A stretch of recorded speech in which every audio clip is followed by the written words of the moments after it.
Hello and welcome to this week's Salacious Crumbs. Now, according to Disney's listing for September, Season 2 of The Bad Batch will not be premiering on September 28th, as announced with the May release of their teaser. The move of ANDOR to September 21st has some speculating that something could happen since this week is the week before The Bad Batch's premiere.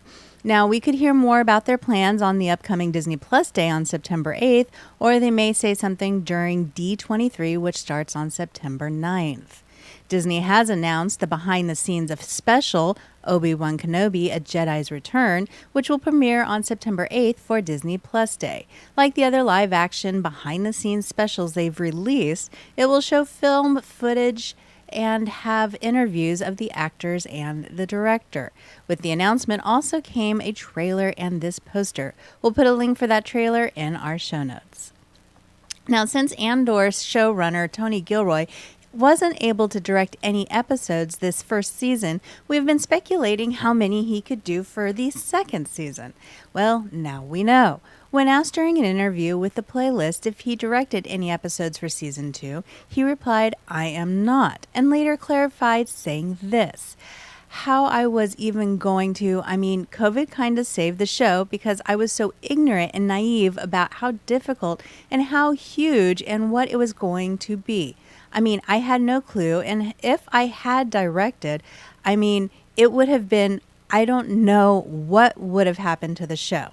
The job I have now, or have to do now, is so all-consuming and so much more than that. It's just not a good use of my time to be on a set at all. And the directors we get, they come, they're energized, they're ambitious. And so I can take it all the way down and do the whole thing, but they come in with new hunger that you really need. I'm glad that he knows his limitations and that the show could have suffered." Another limitation for the Andor series is the lack of fan service. Sure, we see the return of Mon Mothma and Saw Gerrera, but that is it. Gilroy states to Variety that the inclusion of any legacy characters is never fan service. It's never cynical. It's always meant to be there. It's always protein. It's never icing. Andor is a bit different than the other shows since it's more of the behind the scenes of taking down the Empire versus Today with the Skywalkers. Gilroy wanted to do the show about real people, the billion and billion of others, and how the revolution affected them too. He calls the canon a host organism for absolutely realistic, passionate, dramatic storytelling. And speaking of other things we won't be seeing in the show is Jedi. Now, this doesn't mean we may not run into any Force-sensitive characters, but as Diego Luna mentioned to Screen Rant, Andor is the most grounded Star Wars we'll get. It's about people. There's no Jedi around, and it's very dark times in the galaxy when the people have to come together, articulate a response, and work in communities because the Empire is growing and control is everywhere. People have been marginalized, and there is no freedom. In a recent sit-down with The Hollywood Reporter, Natasha Bordizzo spoke about what she's taking from Rebels for her Ahsoka character Sabine Wren. She knows that there is already going to be a slight different take on the character to keep it fresh while respecting the history already created.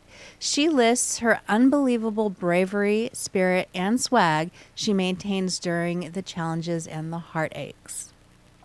And if you're curious on what a studio will present for an award consideration, now is your chance to see one.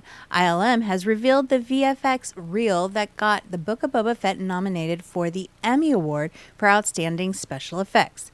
And we'll post that link to the video in our show notes. Congrats to author Beth Revis, whose book, The Princess and the Scoundrel, has landed on the New York Times bestseller list after its successful debut on August 16th. Lucasfilm Publishing creative director Michael Sigling tweeted his congrats and thanked the readers on supporting another Star Wars book release. Harry Styles is the latest actor to deny joining the galaxy far, far away. Rolling Stone asked the singer-actor about casting rumors, and his reply was, "That's the first I've heard of that. I'd imagine false." He then went to state he's a little more focused on his music making. Not that he would say no to a role, but he's also not at a point where he's actively searching out projects. Now, personally, I'd rather see the next project he works on being another album with 1D, but that's because I'm a fan. This week, as the Knights of the Old Republic remake turns, it looks like the old girl has found a new home over with Saber Interactive. Now, this isn't much of a move, more of a changing of the guard. Saber Interactive owns Asper Media, who both fall under the Embracer Group umbrella. Plus, we already knew Saber was involved when an Embracer board member mentioned that they were brought in to assist with the project back in May. Now, last week we had talked about the rumors that there would be no delay, but then no delay would be impossible. But I think that if a studio who's taking over that already had their fingers in it is taking over, then maybe the delay would be a little less dramatic than it could have been. We'll see. And another price hike for the Galactic Starcruiser. Starting in 2023, the captain's table dining upcharge will go from $30 a person to $50 a person. And right now, there's a lot of open dates for the 2023 year. So you can take all that disposable income and have pretty much your choice of dates for next year. Booking for 2023 opens up on September 1st. And that's all we've got for you this week. You're all invited to join us at the Ranker Pit on Tuesday nights at 8 p.m. Eastern, 7 p.m. Central here on Sci-Fi For Me TV. No telling what we're going to discuss or who may show up, but in the meantime, you can connect with us over on the socials. Salacious Crumbs is on Facebook and on Instagram, and make sure you hit that like button. We'll have more Star Wars news for you next week.